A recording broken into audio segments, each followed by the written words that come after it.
Express, an international courier service.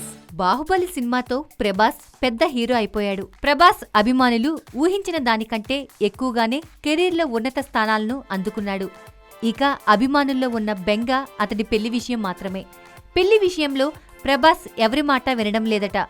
ఇంట్లో వాళ్ళు చాలా సంబంధాలు చూస్తున్నా ఏ ఒక్కదానికి ఓకే చెప్పడం లేదట. అసలు ప్రభాస్ మనసులో ఏముందో కుటుంబ సభ్యులకు కూడా అర్థం కావడం లేదు. తాజాగా రక్షాబంధన్ సందర్భంగా ప్రభాస్ సోదరి సాయి ప్రకీర్తి తన సోదరుడు ప్రభాస్ గురించి ఆసక్తికర కామెంట్స్ చేశారు. ఏమనో తెలుసా?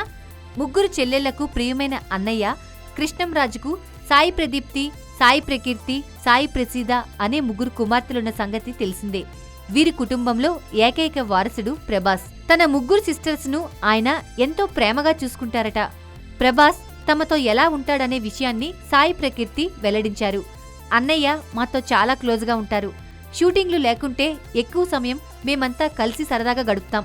అన్నయ్య అంటే మాకు ఎంతో గౌరవం. అన్నయ్యకు మేమంటే ఎంతో ప్రేమ.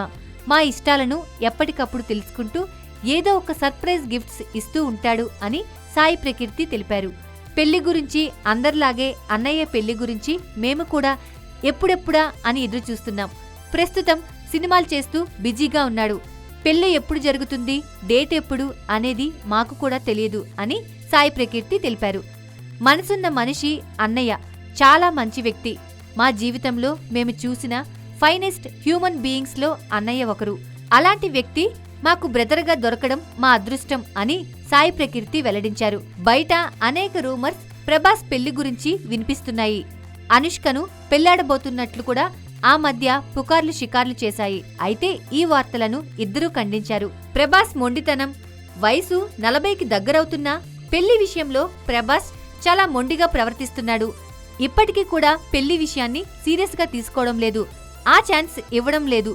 ఇంట్లో ఖాళీగా ఉంటే పెళ్లి పేరుతో ఇంట్లో నసపెడతారనే ఉద్దేశంతో సినిమా కమిట్మెంట్లు, విదేశీ టూర్లు లాంటివి ప్లాన్ చేసుకుంటున్నాడు. ఇవేమీ లేకుంటే ముంబైలో కొత్తగా పరిచయమైన బాలీవుడ్ ఫ్రెండ్స్ తో టైం పాస్ చేస్తున్నాడట.